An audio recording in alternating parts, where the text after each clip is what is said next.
세상의 업적이나 성취는 영원히 목마르기에 목표를 정해도 늘 목이 마릅니다.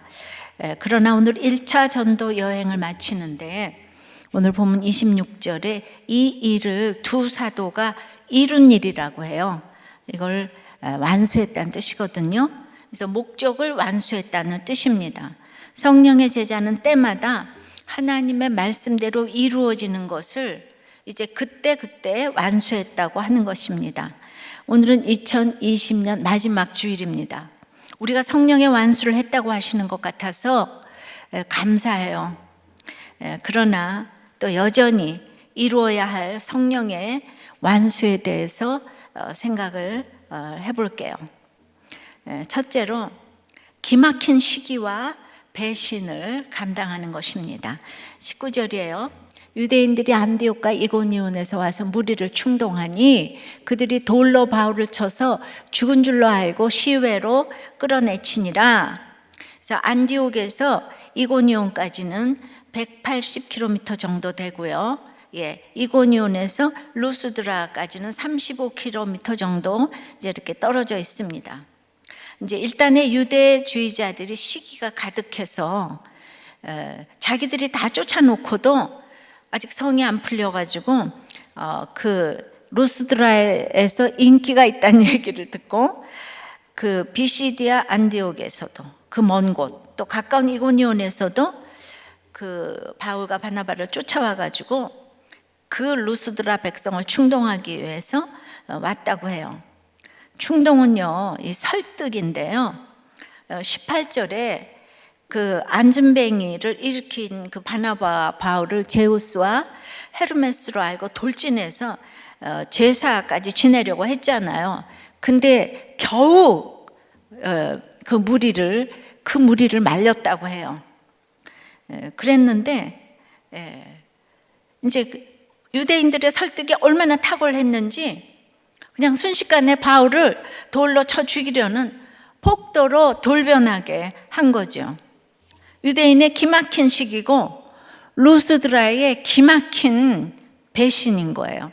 성경은 인간 눈 맞습니다. 그러니 너무 놀라지 말기 바래요. 어떤 시기와 배신을 당해도. 그런데 유대인들이 막상 와보니까 유대인의 회당이 없는 거예요. 그리고 바울과 바나바는 자신들을 섬기겠다는 것을 헛된 일이라고 하면서 창조주 주관자이신 하나님만 섬기라고 그랬으니까 그 말이 지금 틀린 말이 아니잖아요. 그러니까 바울을 유대인의 법으로 죽이기도 지금 어렵죠. 그러면 어떻게 설득했을까요? 그들은 우상 숭배자들이었기에 그 루스드라 이제 무리들이요. 바울과 바나바를 우상처럼 섬기려고 했지요. 그러니까 그 기저에는 기복이 이렇게 꽉 차 있는 거예요. 그런데 바울 복음을 듣고 하나님을 섬긴다면 그 당시 서교 총독의 옆에 있던 사신 그 엘루마, 점쳐주던 엘루마처럼 또 이제 돈으로 이 성령을 살려고 했던 시몬처럼 점을 쳐주고 우상숭배로 벌어들이는 무슨 이런 헌금이나 재물 판매 등으로 살아가는 그들에게 너희 이제 망한다. 우리가 항상 끝에 보면요, 돈이 있어요. 이 세상은 악하고 음란하기에 나의 이권과 정욕에 눈이 멀면 여러분들 살려두질 않아요. 뭐 기업도 다 살려두질 않죠. 그래서 이 세상 사람들이 아무리 달콤한 말을 해도 사람은 전적으로 부패했기에 그냥 자기의 이해타산이 걸리면 이제 폭도로 돌변하는 것을 알아야 합니다. 당장 목구멍이 포도청이어도 배반을 하고 다른 여자가 눈에 들어와도 그냥 이제 그야말로 폭도로 변합니다. 사탄은 못된 열심으로 끊임없이 밀가 부르듯이 주의 제자가 되지 못하게 흔들어 댑니다. 시기와 박해가 모습을 이렇게 달리해서 온다는 것이 믿어지세요? 우리가 비시디아 안디옥의 설교가 끝나고 나서 시기와 반박과 비방과 악감과 돌로 침해서 이젠 배신해서 돌로 죽임까지 끝없이 이런 모습이 오는 거예요. 주님은요 주의를 하는 이 바울에게 이런 일을 당하지 않게 하실 수 있어요. 돌로 침을 당하지 않게 할 수 있어요. 그러나 다윗이 15 광야를 이렇게 지나게 하신 것처럼 바울에게도 이 모든 광야를 건너가게 하십니다. 지독한 시기를 당하게 하십니다. 그것도 같은 부류, 같은 교회를 다니는 사람들 가운데서 늘 나타날 수 있다는 것을 이렇게 미리 예방주사를 맞고 가면 그것이 성령의 완수입니다. 정말 신앙은요, 버티는 것이 실력이에요. 말이 안 되는 사람이 집집마다 회사마다 있지요. 시기와 그러나 배신이 끝나지 않는다는 것을 알게 되면 오늘을 잘 살게 되는 거예요.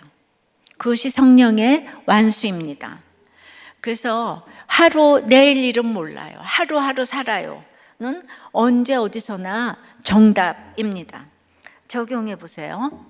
은혜를 입고도 하루아침에 배신한 적이 있습니까?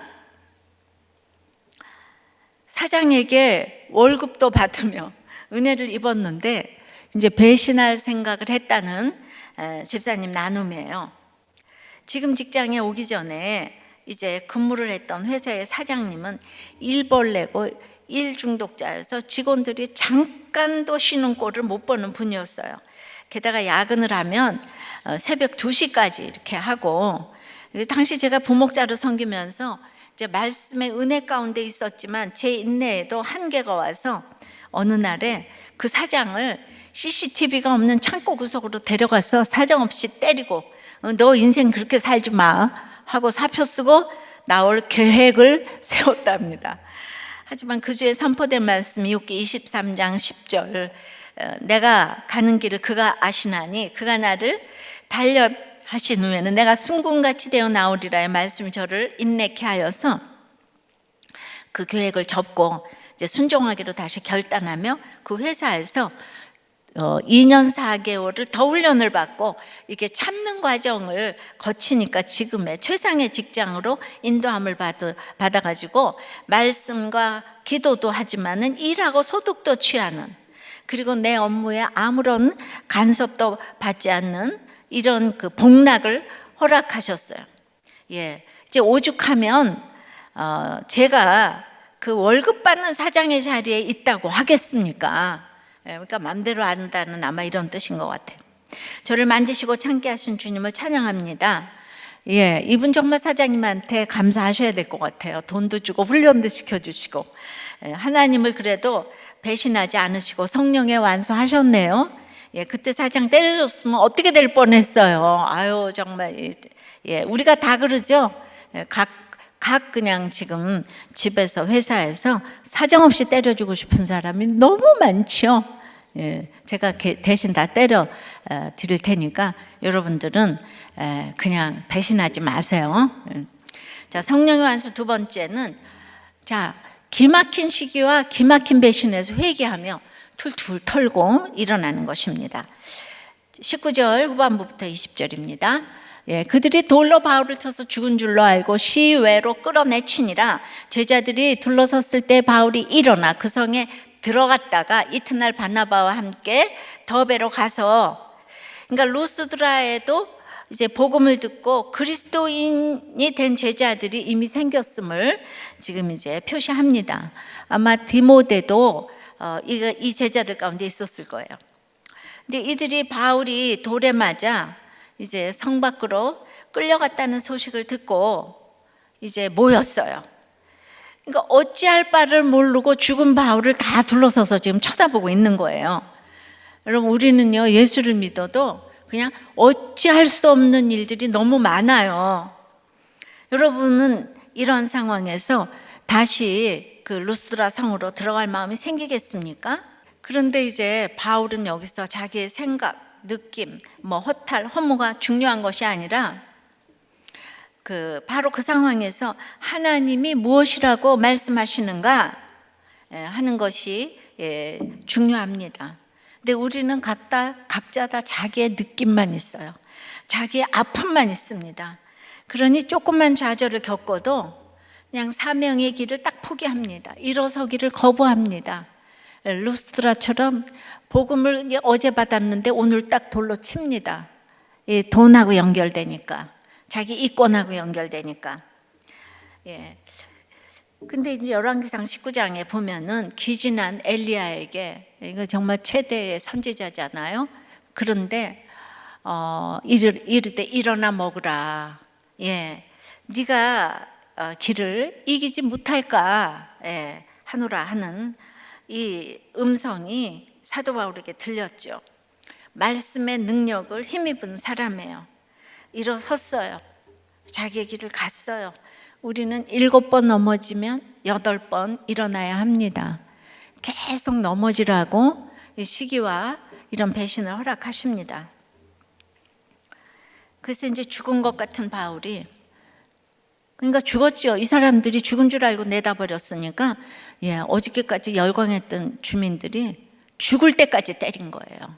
죽은 것을 확인할 때까지 때린 거예요. 사람이 이렇게 무서워요. 바울이 숨도 안 쉬고 있다 기적적으로 일어났어요. 그 다음에 마치 아무 일도 없었던 듯 일어나서 루스드라 성 사람들을 욕해야 될 텐데 툴툴 털고 일어나서 루스드라 성 안으로 들어가서 이제 또 뭐 제자들 챙겼겠죠. 하룻밤을 보내고 이튿날 다음 목적지 더베를 향해서 떠납니다. 더베에 도착했다는 것이 아니라 더베를 향해서 루스드라로 나갔다는 뜻이에요. 돌로 치면은 그냥 이렇게 먼지를 떨고 티끌을 떨고 떠나면 됩니다. 흥분하지 말고. 근데 이제 그 루스드라 성으로 하룻밤 거기 들어갔다 나왔다는 게 아주 이게 굉장히 대단한 것 같아요. 제자들 때문에 들어갔겠죠. 그러면 이제 우리가 생각해 볼 거는, 그러면은 이제 바울처럼 돼야지. 그럼 될 수 있는 것입니까? 그 바울은 너무 위대해. 그럼 이걸 또 따라할 사람이 누가 있겠습니까? 여기서 바울이 어떻게 이랬을까? 구속사는 항상요, 바울이 잘나서 이렇게 했다는 게 아닌 거예요. 이거 하나님께서 하셨다는 거예요. 이 일을 하나님께서 하셨는데, 하나님께 영광을 돌리고 하나님이 모든 거 하셨습니다. 그것도 좋은데 우리가 성경을 자세히 읽어갈 때는 어떻게, 왜 하나님께서 하셨는가, 추상적인 거 말고 구체적인 질문을 나한테 이렇게 해야 되는 거예요. 근데 어찌하여서 지금 이렇게 바울이 이렇게 할 수가 있었는가? 그들이 기절한 바울을 성 밖으로 끌어내쳤다 그랬잖아요. 이 단어는 바울이 성도들을 끌어낸 장면에서 쓴 이 단어와 같은 거예요. 그러니까 끌어내쳤다. 그러니까 우리가 성경을 전체적으로 이렇게 보면은 적용도 풍성해지거든요. 또 안디옥에서 이렇게 쫓겨난 일은 스데반이 성 밖으로 쫓겨난 일을, 또 이고니온에서 돌에 맞은 일은 스데반이 돌에 맞은 일을, 또 기절하여 성 밖으로 이렇게 질질 끌려 내쳐진 일은 성도들이 바울에 의해서 각자의 집에서 질질 끌려 체포된 일을 생각했다는 것을 지금 이제 생각나게 하는 일이죠. 실제로 바울은 스데반을 돌로 치는 일에 아주 주도적인 역할을 했죠. 스데반이 그때 스데반을 돌로 치는데, 이 스데반이 성령의 얼굴이었다 그랬잖아요. 그걸로 제가 설교도 했는데, 그걸 돌로 맞을 때 성령의 얼굴을 하고 저들의 죄를 돌리지 말라고 하는 스데반의 그거를 바울이 생생하게 기억을 하고 있었을 것이죠. 그러니까 사람은요, 내가 돌에 맞을 때 보여주는 게 참 중요합니다. 제가 사이코지만 괜찮아라는 드라마를 잠깐 봤는데, 끝없이 계속되는 사이코 환자를 저렇게 대하는 거구나를 생각했어요. 그런데 이제 실제 삶에서 사이코 같은 식구들을 대하면서 때마다 툴툴 털며 일어나는 건 너무 어렵죠. 근데 요즘 이런저런 정신질환자가 집집마다 이제 너무 심각하다는 거예요. 하여튼 80% 정도는 요즘에 이렇게 속해 있다고 봐야 된다고 그랬는데, 그러면은 이럴 때 어떻게 툴툴 털겠습니까? 예. 그러니까 우리는 이렇게 보이는 것 때문에 열광을 하면은 그게 이제 보이는 거, 눈앞에서 병도 낫고 뭐 이런 것 때문에 열광하면 안 보이면 통곡을 하죠. 예수님을 호산나 다윗의 자손이라고 열광을 했던 무리들이 일주일 후에 십자가에 못 박으라 외쳤기 때문에 교회를 다녀도 사람은 믿음의 대상이 아닙니다. 그러므로 쓸데없는 열광과 비난을 초월해야 합니다. 우리의 주기도문은 눈물과 통곡으로 기도해야 하는 내용이지 박수치며 소리 지르는 기도 내용은 아니지요. 근데 소경처럼 낮은 환경에서 무시당할 때는 그냥 그리고 모두가 꾸짖을 때 이때는 모두가 들으라고 소리 지르며 불쌍히 여기소서 나사렛 다윗의 자손 나사렛 예수여 불쌍히 여기소서. 그렇게 하면은 이제 주님까지 들으시는 기도가 되는 거예요. 그러니까 우리가 기뻐하면서 소리 지를 내용은 전도이고 제자 양육이고 삶의 변화이고 슬퍼할 이유도 전도가 안 돼서 제자 양육이 안 돼서 삶의 변화가 일어나지 않아서 슬퍼해야 되는 거예요. 그런데 기복적인 것으로 열광하면서 소리 지르면 아이가 붙었대! 그럼 떨어지면 너무 슬퍼해야 되겠죠. 사업이 성공했대! 그러면 이제 망하면 너무 슬퍼해야 되죠. 그러니까 뭔가 안 됐을 때는 배신을 그냥 순식간에 하는 거죠. 바울은 쓸데없는 열광에 옷을 찢으며 패스했기에 돌로 치는 배반에도 후를 털고 떠날 수가 있는 거예요. 이것이 성령의 완수입니다. 적용해 보세요. 여러분은 배반당해서 지금 죽어 있습니까? 자기 죄를 보고 털고 일어났습니까? 근데 배반 중에는 자녀에게 배신당하는 것이 가장 힘들죠. 자녀는 정말 어찌할 수 없는 일들이 많아요. 한이 부목자님이 저희 가족 중에 큰 딸이 고2인데 한 학기 전부터 자퇴를 하겠다고 해가지고 자퇴는 이제 안 된다고 했다가 얘가 너무 자퇴한다 그러니까 쿨하게 그러라고. 그래서 자퇴 숙려 기간을 7주간을 이제 보낸 거예요. 그런데 그래도 학교는 졸업하겠다 그래서 신라 같은 이제 희망을 가지고 7주가 끝나는데 그리고 곧장 기말고사인데 글쎄 또 7주가 되는 날 학교를 안 갔다는 거죠. 그 3일을 방에 들어가 가지고 나오질 않은 거예요. 이러니까 뭐 이제 별 생각을 이제 3일 동안 다 했다는 거예요. 나쁜 생각을 하는 것은 아닌지. 그런데 그 주일인 지난 주일 아침에 나와서 식사도 하고 온라인 예배를 같이 드리게 되었는데 딸아이가 처음 나와서 저에게 하는 말이 아빠는 내가 방에서 3일 동안 있었을 때 어떤 말씀으로 지냈어요? 지냈어요는 제가 잘 모르겠어요. 그렇게 지냈냐고 물어보는 것이었습니다. 그 말을 들으니 할 말이 없고 생각해 보니 말씀을 붙잡고 살았던 것이 아니라 아이만 무사히 나왔으면 하는 걱정으로만 지냈다는 거죠. 그래서 방 안에 귀를 갖다 대고 인기척이 있는지 없는지 그냥 두렵기만 했는데 딸이 그렇게 물어보니까 너무나 부끄러웠고 그래서 너는 3일을 어떻게 지냈냐 그랬더니 누워서 계속 울었지만 그 와중에도 자기는 큐티 영상도 보고 말씀도 보고 그랬다고 했다는 거예요. 저는 그 기간에도 큐티를 형식적으로 하고 딸을 주목하면서 그 딸만 주목하면서 깊이 하지도 못했는데 그리고 하나님께 물어보지도 못했는데 지난주 설교 말씀을 들으며 딸아이도 주목하지 못하는 제가 부끄러웠습니다. 그리고 이제 딸에게 필요한 것이 자퇴가 아니라 이렇게 공감해 주는 것이었는데 또 딸이 자퇴한다고 할 때 저는 쿨하게 자퇴해 그랬는데 이 딸에게는 그것이 도리어 안 좋은 모습으로 보였다는 거예요. 그러니까 여러분 항상 이렇게 교양 있게만 대하려고 하지 말고 좀 이제 많이 그래서 회개가 되었습니다. 앞으로는 딸아이를 주목하며 공감하도록 노력하겠습니다. 자, 성령의 완수 세 번째는, 우리 첫 번째는 기막힌 시계와 배신의 회개로 툴툴 털고 일어나면은, 세 번째는 제자를 그러니까 이제 키워야 되는 거죠. 성령의 완수는 제자를 키우는 거예요. 21절입니다. 복음을 그 성에서 전하여 많은 사람을 제자로 삼고 루스드라와 이고니온과 안디옥으로 돌아가서, 그러니까 이제 이 더베에서의 사역이 자세히 기록되지는 않았지만은 결과적으로 거기에서도 예수님의 제자가 세워졌음을 이제 나타냅니다. 그런데 여기서 이제 주목할 것이 하나 있는데, 이제 바울이 더베에서 안디옥까지 육로로 가는 것이 더 가깝고 쉬웠는데, 게다가 자기 고향 다소가 있어서 쉴 수도 있었는데 굳이 자신이 왔던 길을 따라서 돌아가는 거예요. 자, 지도를 좀 보십시다.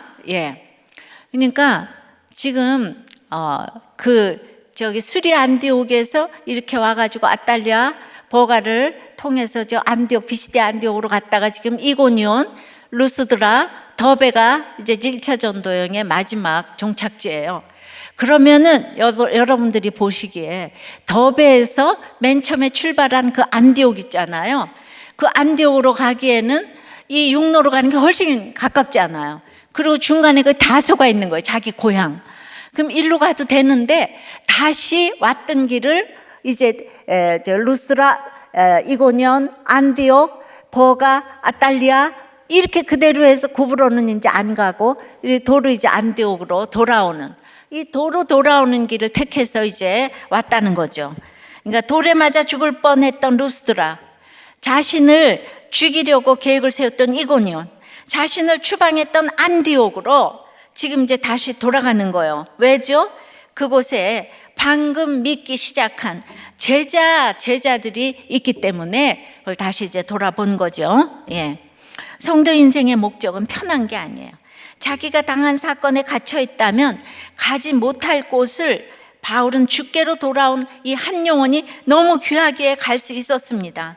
항상 성령의 완수를 생각할 수 있었기에 때려도 죽여도 악감을 가지고 있어도 제자가 생겼기에 들러보려고 그 위험한 곳을 가는 것입니다. 그리스도 예수 안에서 경건하게 살고자 하는 태도를 세상은 절대로 용납하지 않습니다. 반드시 박해합니다. 어떻게 해서든지 경건에서 벗어나도록 유혹을 하고 낙심을 주어서 벗어나도록 공작을 끊임없이 합니다. 그래서 많은 이들이 예수를 믿기로 작정을 했다가도 포기하고 다 세상으로 이제 이렇게 금세 돌아가는 거예요. 루스드라 주민들이 그렇게 열광하다가 금세 배신하고 돌아가는 거죠. 그러니까 초신자의, 새신자의 이 교회 정착은 교회의 몫이라고 생각해서 관심 없이 방치하지는 않습니까? 어떤 초신자, 새신자도 해산하는, 또 양육하는 수고가 없이는 절대로 교회에 정착하지 못합니다. 그런데 가가지고 이제 무슨 설교를 하나요?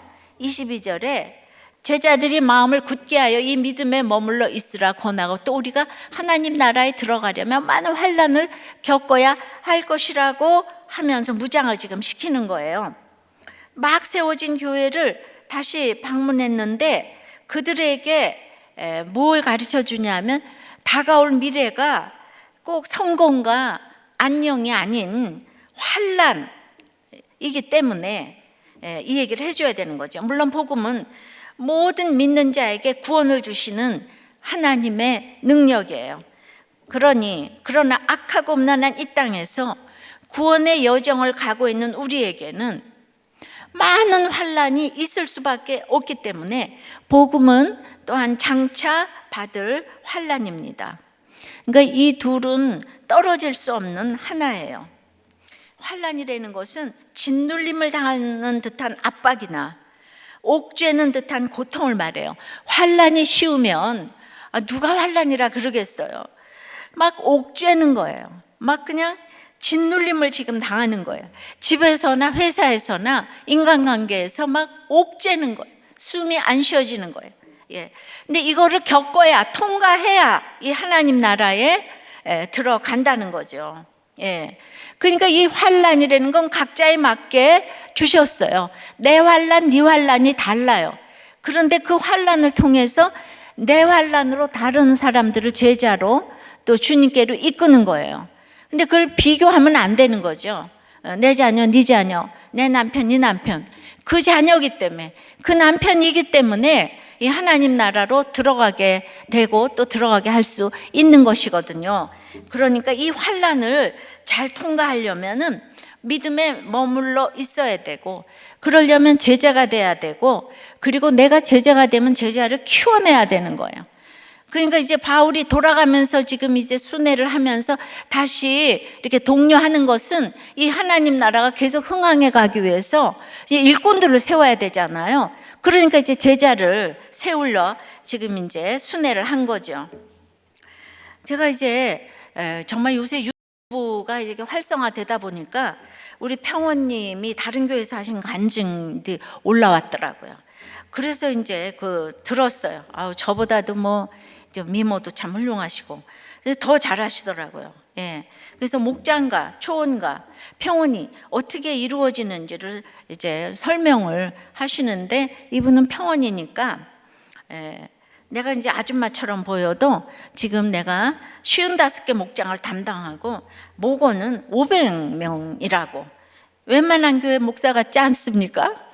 그러면서 간증을 하셨어요. 예. 목장 편성할 때 이제 성도에 대해서 부목사님이 딱 물어보면 컴퓨터도 못하지만은 그냥 잘 나온다는 거예요. 예. 그러면 부목사님들이 너무 놀란다고. 예.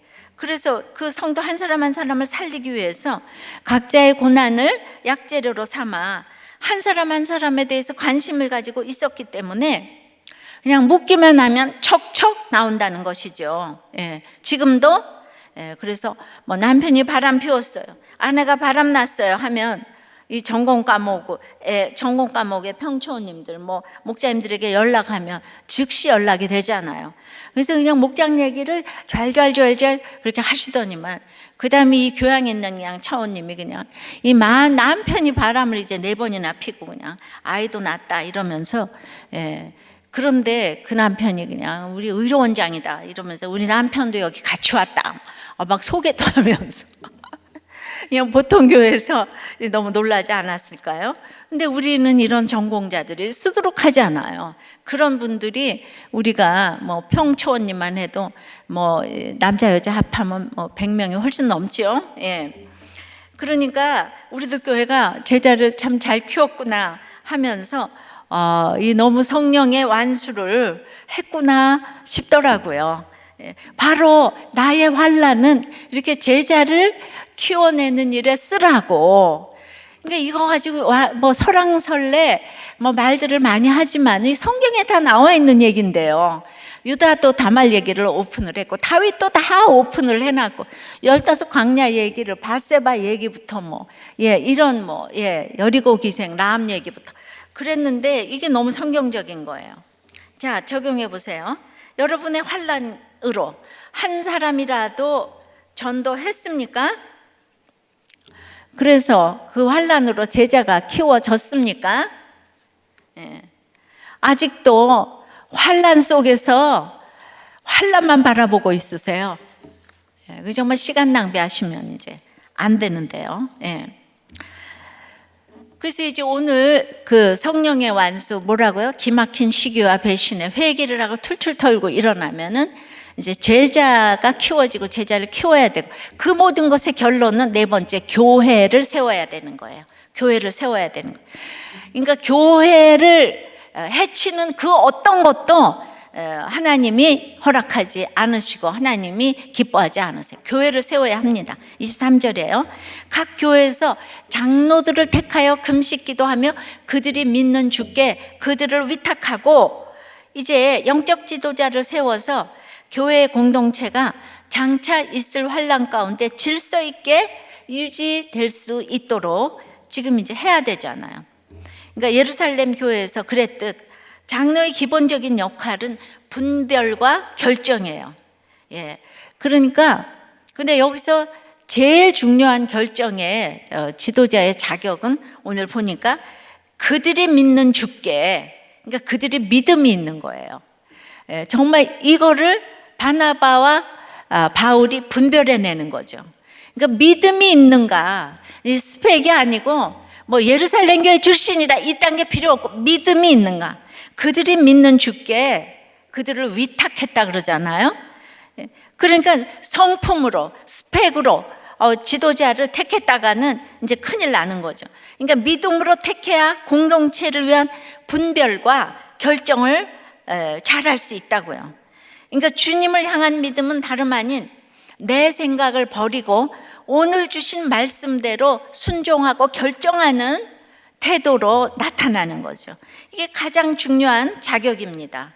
그런데 이렇게 나의 카리스마로, 나의 실력으로, 나의 경영학 지식으로, 나의 법 지식으로 모든 걸 결정하면 이게 지도자의 독단이 되는 거죠.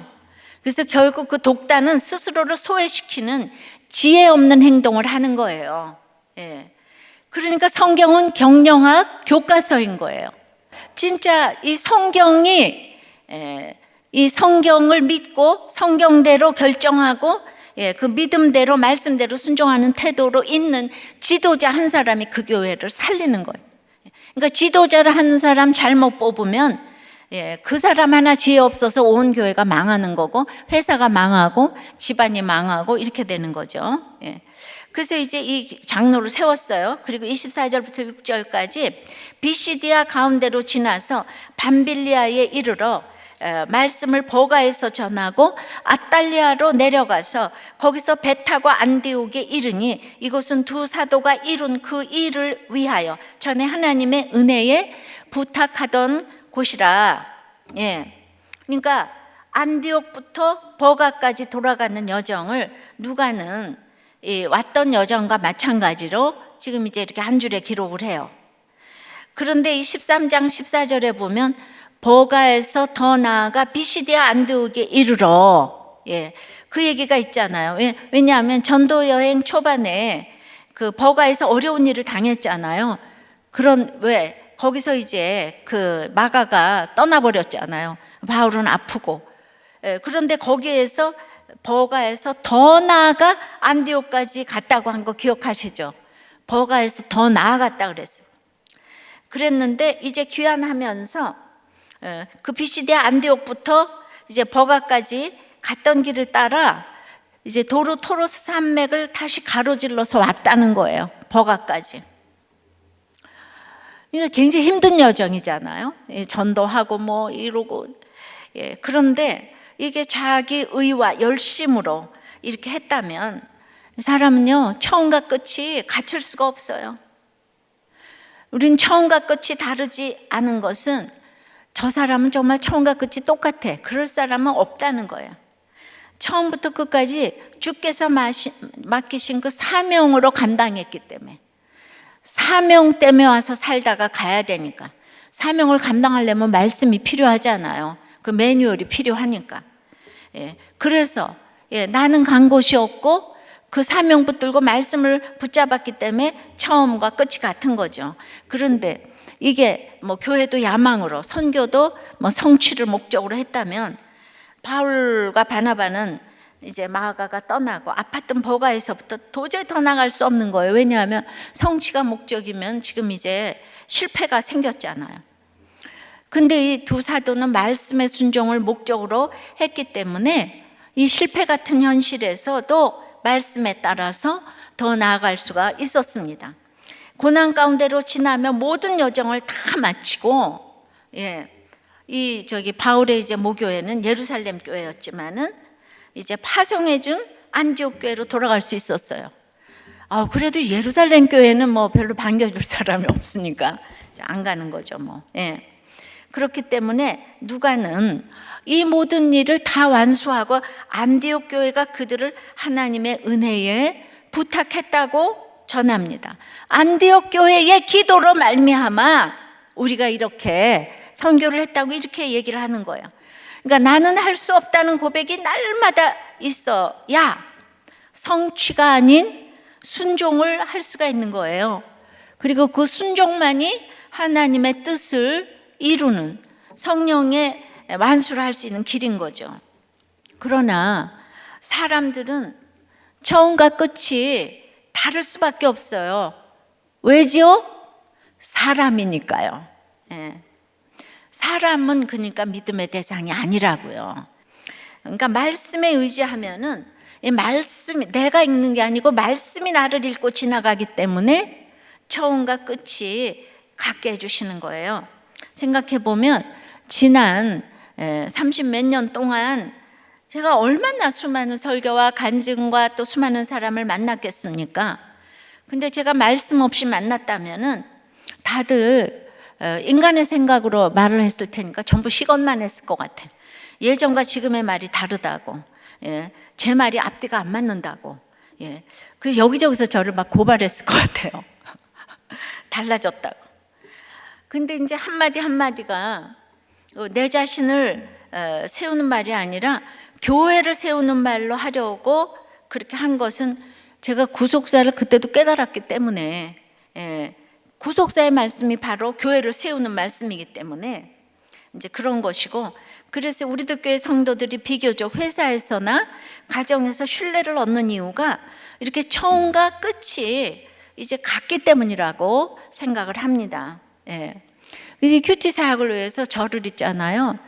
정말 그 이사를 안 가고 40년을 이렇게 같은 자리에서 살게 했는데 10년이면 강산도 변한다고 하죠. 이제 강산이 4번 변했네요. 그러면 저의 미주알 고주알이 다 드러나겠죠. 제가 어떻게 살았는지 뭐 숟가락까지 다 알고 있는 분들이 이제 이렇게 많다는 뜻이죠. 그러니 바울과 바나바는 안디옥 교회가 맡긴 선교를 완수했지만 이 완수는 그들이 스스로 이룬 성취가 아니라는 거예요.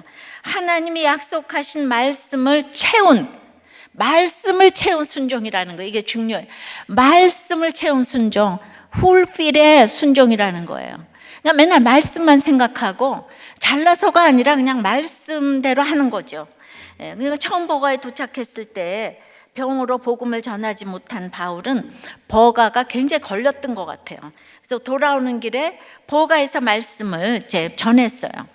바울은 이제 복음의 빚진 자처럼 기회가 있으면 툭 칠 때마다 이렇게 복음을 전했어요. 이 툭 치는 바울도, 툭 치면 복음이 나오는 천하의 바울도, 그러나 아달랴는 여전히 너무 화려한지 그냥 지나쳤습니다.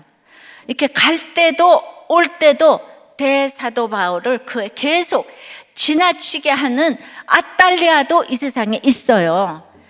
정말 우리 옆에 아달랴 같은 사람이 누군가, 나는 아달랴 같은 사람이 아닌가 좀 생각을 해봐야 돼요. 27절에 그들이 이르러 교회를 모아 하나님이 함께 행하신 모든 일과 이방인들에게 믿음의 문을 여신 것을 보고하고, 지금 이제 선교 보고를 하잖아요.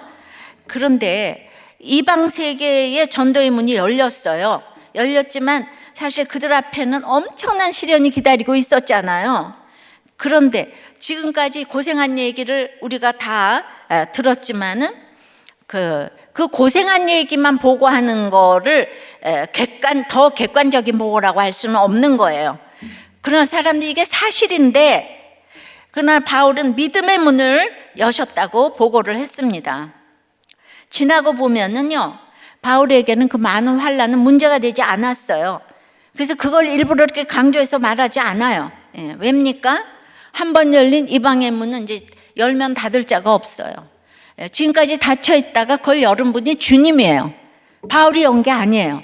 주님이 열었기 때문에 지금 뭐 그 유대인 사단의 이 방해를 미주알 고주알 얘기할 게 별로 없어요. 그래서 우리가 보고도 이렇게 성교 보고 무슨 보고도 말씀과 믿음에 근거해서 이렇게 구속사적으로 보고를 해야 되는 거예요. 모든 공을 하나님께 돌리는 거예요. 이해하세요? 이방인이 하나님이 닫으셨어요. 하나님이 여셨어요. 근데 거기 내가 들어갈 자리가 어디 있어요? 하나님이 다 하셨는데 내가 선교하고 내가 전도했어요? 그러니까 모든 공을 하나님께 돌립니다. 그렇다고 모든 공을 하나님께 돌린다고 입으로만 영광 돌리면 안 되고요.